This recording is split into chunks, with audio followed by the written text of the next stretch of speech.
A few weeks ago, my numbers were up. The week after, they went down slightly, and then this past week, it's been exactly the same. And I don't really know what to do about it.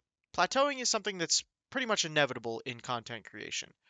Constant growth is ideal, but it's not always realistic.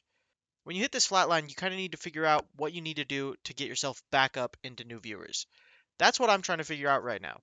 A few weeks ago, my average viewership was the highest it's ever been. The next week, it went down a little bit.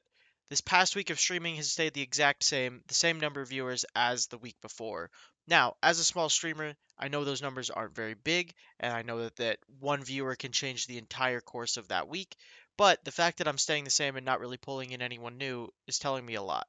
The biggest thing it's telling me is a thing that all streamers struggle with, and it's the inevitable thing when it comes to streaming: pulling viewers to your stream. You can get millions of views on a short, you can get thousands of views on a YouTube video, but pulling people to an actual live stream is one of the hardest things to do in content creation.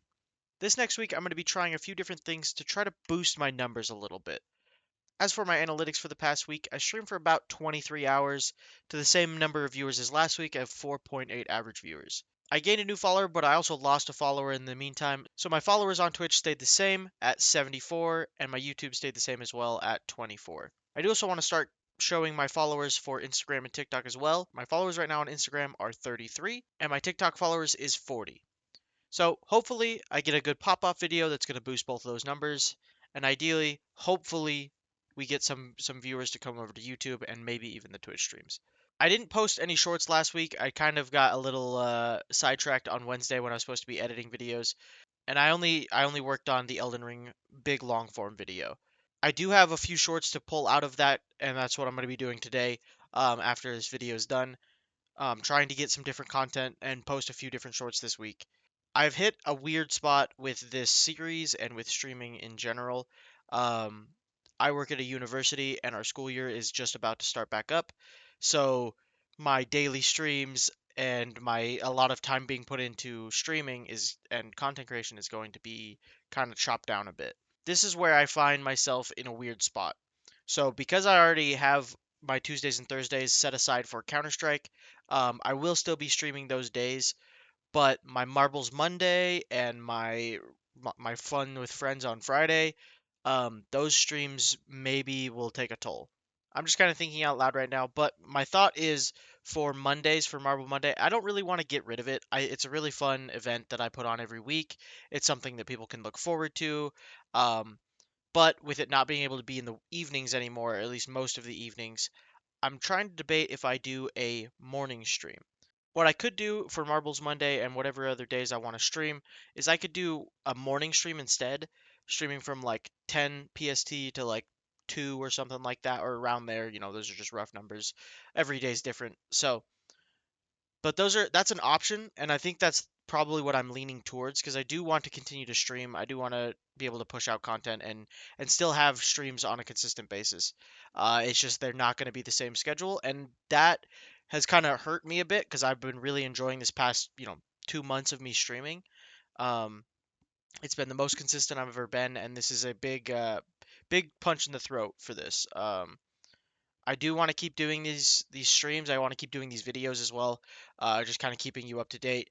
And I think it's going to be a lot more of a realistic small streamer journey from here on out, because I do have a full-time job and because it's going to be showing the extra time that I can put in, not just oh, I have an open day, I want to stream all day. I think it's going to hinder my growth, guaranteed. Not being able to be live as much, not being able to put as much time into video editing and content creation as I'd like. It's definitely going to hurt me a bit, but not going to give up. I'm still going to keep doing this.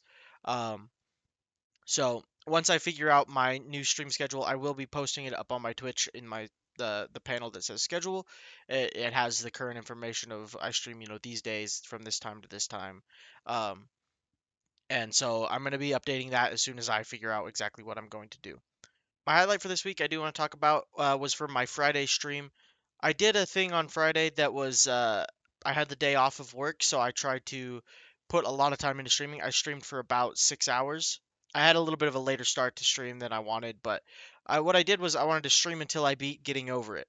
Um, Getting Over It is a rage game. It's you do you're trying to climb the mountain, and it was super big a few years, like a long time ago, like 9 years ago or whatever when it came out. Super big. A lot of YouTubers, a lot of streamers played it, and a lot of funny moments came from it. My goal was to sit down and beat it in one stream. I've never beaten the game before. I've played it on stream a few different times, but I'd never beaten it. So I sat down, I started up the run, and I kind of just breezed on through it. I beat it in under an hour. And with that, I was like, well, I guess we continue on, and I started to play Jump King some more. The extra 4.5 hours or whatever after I beat getting over it, I made so little progress on Jump King. It was so draining. But I think there was some good moments that came out of it, and so I'll try to pull some clips from here and there throughout that stream as well. But last week I mentioned talking about my revenue, and that I wanted to put money back into my stream whenever I earned it. I got an email a few days ago, like late into the night. It was like 3 a.m. that was informing me that I qualified for my first payout from Twitch, which means I made over $50. On my first payout from Twitch, I actually earned $68. So with that money, I don't really have any plans as of yet because a lot of different stuff that I want to buy is quite expensive. I do want to get a stream deck at some point. I want to upgrade my mic at home, which you guys will be seeing my at home setup a lot more because I'm going to be streaming from home when I'm streaming in the morning. Stream deck, microphone. There's other things that I would like to add in the future for when I have an actual stream room that I can kind of run stuff with, sound paneling, background stuff. So that money will go towards that eventually. As of now, it's just going to kind of go into my account and I'm just going to have it. But I will be putting money back into my stream when it is appropriate. So I think everybody who is, giving bits, who is subbing, who is watching. With ads turned on, I appreciate the little ad revenue. I think I made a few bucks from ad revenue for the past month, so I will take it, and I really appreciate everybody's support and love going in through this series. It'll be a hard journey. I think this is going to be a big first roadblock is figuring out the path after the summer ends. Um, but we're gonna do it together, and we'll see what happens. Yeah, I really appreciate all my viewers, and I love it when I get a comment. I like to reply to comments because it feels good to me that somebody's seeing my stuff and likes it enough that they want to engage with it. So I really appreciate all that, and until next week.